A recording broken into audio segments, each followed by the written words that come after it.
Recently কোরিয়াতে একটা reality show organise করা হয়েছে এবং সেই শোতে কিছু জিমন্যাস্ট, কিছু বডি বিল্ডার আর কিছু আর্মি পার্সনকে আনা হয়েছে তাদের শক্তি দেখার জন্য।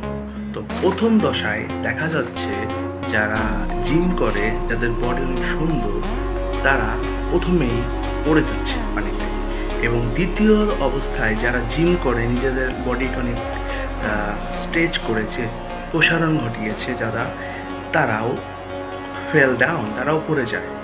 কিন্তু আমরা দেখতে পারি লাস্ট পর্যন্ত যে টিকে থাকে সে একজন আর্মি পার্সন। তো আর্মি পার্সনরা নিজেদেরকে সকল প্রকারের ট্রেনিংয়ে অভ্যস্ত করায়।